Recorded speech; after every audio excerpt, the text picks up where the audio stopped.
Hi, welcome everyone.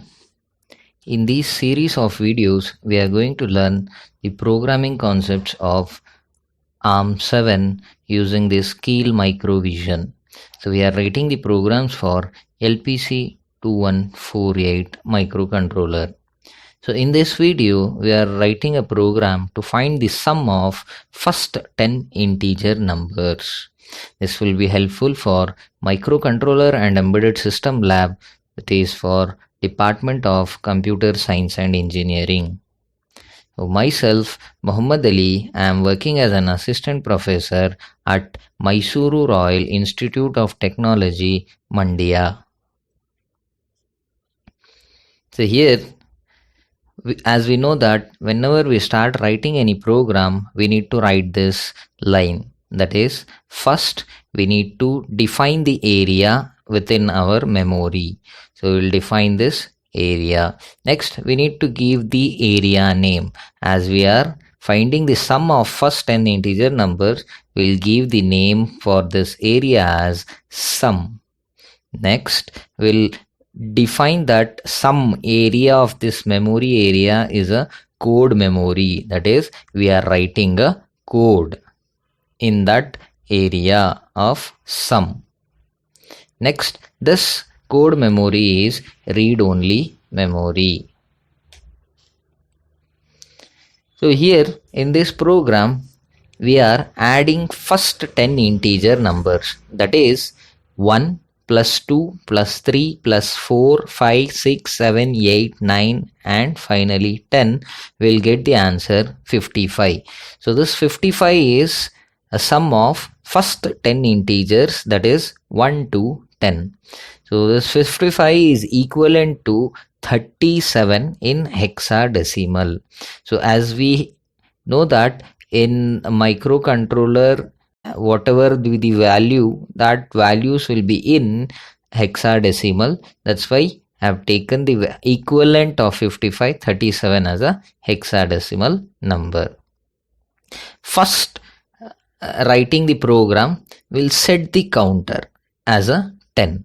That is, we'll write instruction move R0 comma hash 10. That is, we'll have in R0 10 decimal number or 0xa, that is hexadecimal number A. So we'll use this counter for adding purpose. That is, we want to add 10 integers. That's why we have taken a counter 10. So if we were adding 5 integers, we are using the number 5. So as we have 10 integers to be added, that's why we have taken the counter as 10. Next, we'll initialize the register to store the result. So whatever we add, the result should be stored in some register. So we'll initialize that register as R1 and we'll initialize with the value 0. So for that we will write move R1 comma hash 0. So now in R1 we'll have a value 0.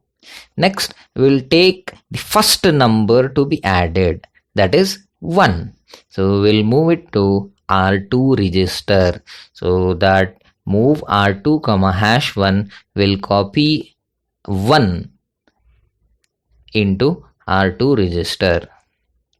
Next, we'll add these numbers. That is, so we'll write an instruction add R1 comma R1 comma R2 so that it will add R1 plus R2 and the result will be stored in our result register, that is R1. That is 0 plus 1 will have 1, that is stored in register R1. Next, we'll increment the integer so that we need to add the next number. That is, so what we have taken the integer in R2, so that number should be incremented, so that we'll add R2 comma 1. That is, so previously in R2 we had 1, we'll add one more value, that is it will become 2, so that we are adding the next integer. Now we'll decrement the counter. Because we have added a first value, we have done with first value. Now the remaining are 9 values. That's why we need to decrement our counter.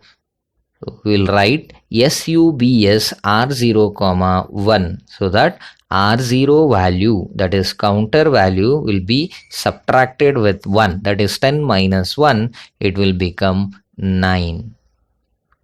Next, we'll check whether this counter is 0 or not. So that if it is 0, we have done with all the integers. Now the counter is 9. So we need to go back and add the next number. Right. So to check that, we'll write an instruction branch if not equal. And it should go for the next addition. That is, if R0 value is equal to 0, then it will come out of this loop. If it is not equal to 0, that is BNE, branch if not equal. So not equal to 0, it will move to the next label, that is, will go with the add instruction. So now the value add r1 comma r1 comma r2. So what happens here? What we have in r1? 1.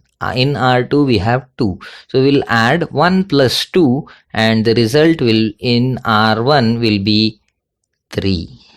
So previously we have r1 1, r2 2. Now after adding, we'll have the value in r1 as 3. Now we'll increment the integer to 3. Next, we'll subtract the counter, that is, we'll decrement the counter. Previously we had 9, now it will be 8.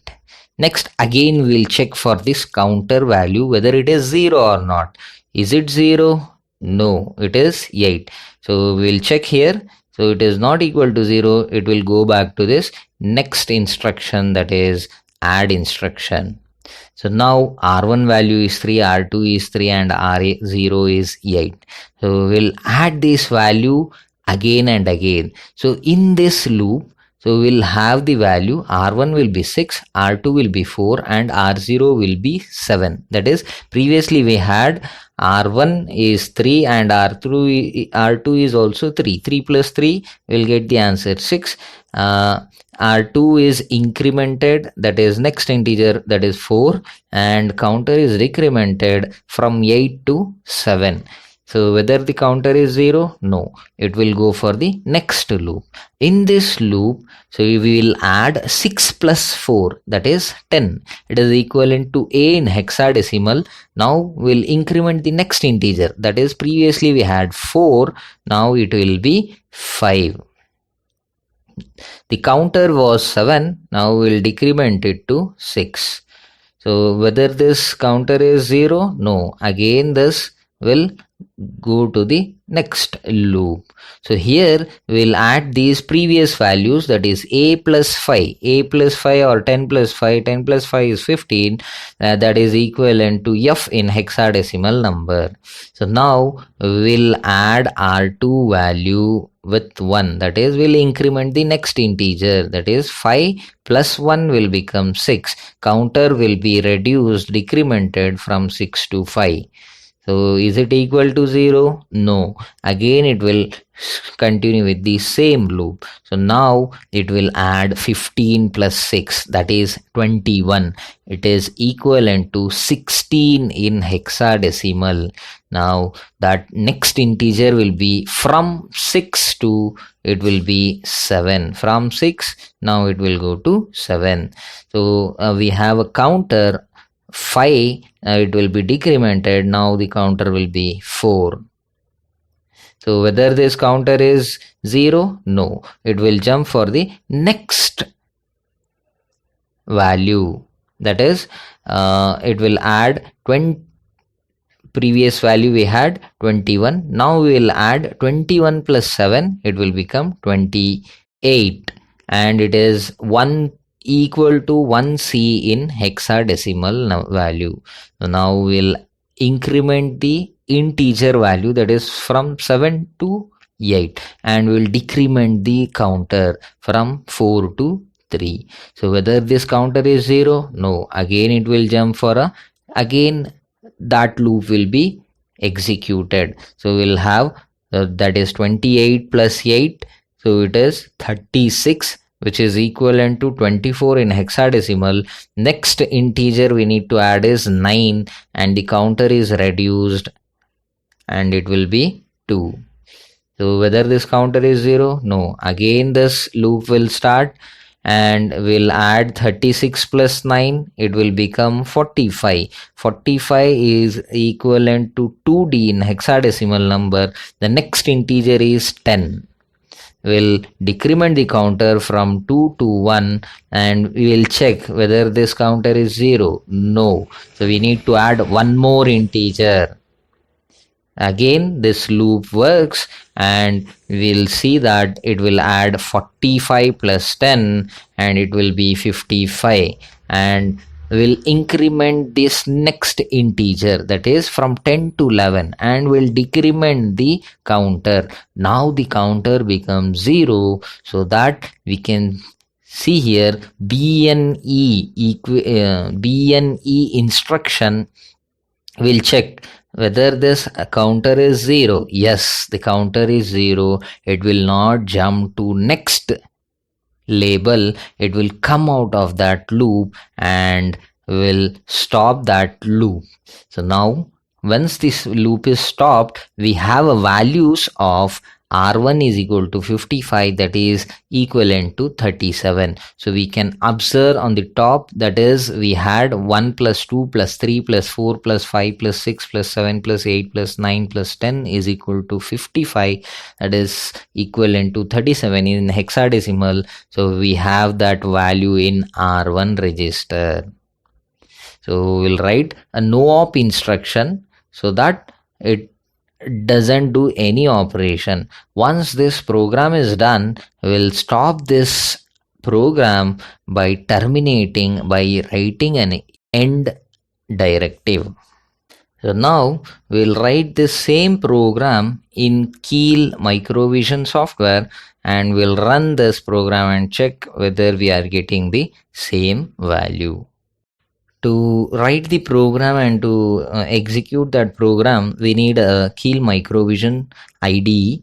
So we have installed this Keil Microvision IDE. The steps are in the previous videos. You can go through that video for installation steps. So it will open this Keil Microvision window and we'll start writing the program. To do that, we need to create a project. So we'll select this project from the menu. Now we'll select new Microvision project. So here we have created a folder called as ABC in my desktop. So in that same folder we are creating this new project. So I will give a name sum. I'll save this. And now we are writing the program. We need to define the which target we are using. We are using LPC2148. So we'll select that and click OK. So it will ask for a startup file. So we don't need a startup file now. So we'll click on no. So now we can see here we have created a target and we have a source group. So now to write the program, we need a blank file. So we'll click on this new file icon. So in this new file, we are going to write our program. So before writing, we'll save this file. So we'll click on save. So on the same folder, that is on my desktop ABC, so I will create this file. So we'll save the file as sum and the extension should be .asm, because we are writing the file and we are writing the code in assembly language. That's why we'll have the extension as .asm. So we'll save this file, and now we need to add this file to our source group. So we'll right click on source group, we'll select add existing file. So we need to add our sum.asm file. So that's why we need to select here asm source. So now we'll select sum and we'll add this sum file. So now we can observe that we have added sum.asm to our source group. So now we'll start writing the program. So this entry start is a label, next is also a label, and stop is also a label. So except these, so all other, this is directives and all other instructions should be written after a tab. So once we write the program, we'll save this program and we'll select the windows. So select window and reset to default so that we can see this build output window. So now we'll build this program. So it will check whether we have any errors or warnings. So we can see here we have 0 errors and 0 warnings. Steps for creating a project, writing the program, and to check whether executing this, we have made a video. You can go through that video and follow the steps. So now after build, we'll start debug.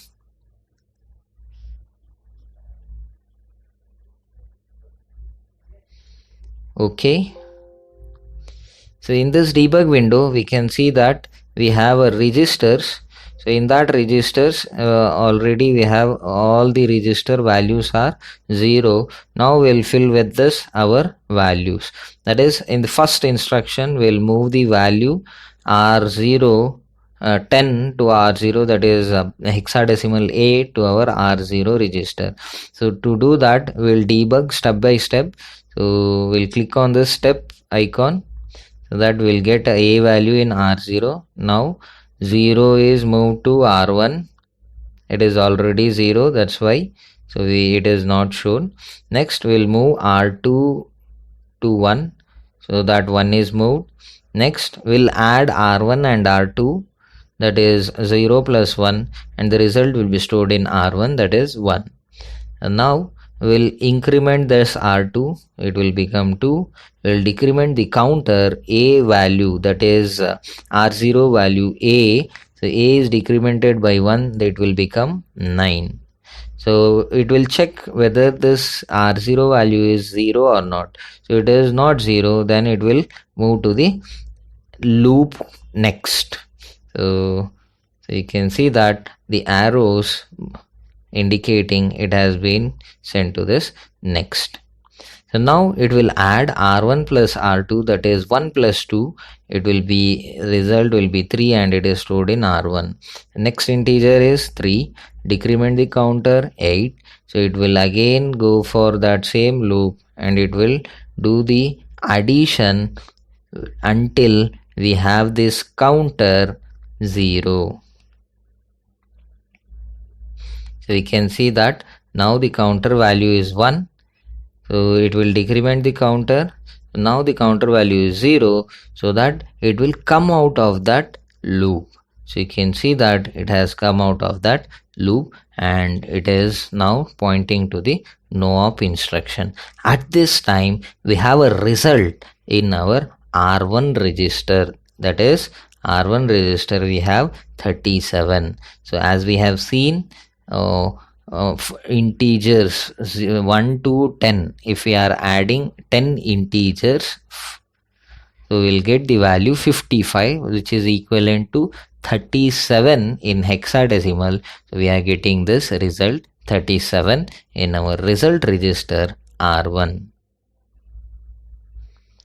To stop this debugging, so we'll click on this stop debug session icon so that it will come out of this debug session. So we have written a program to add first 10 integers and we have verified so that the value will be 37 hexadecimal number and it is stored in our result register R1. So we'll see the next programs in our upcoming videos. Thank you.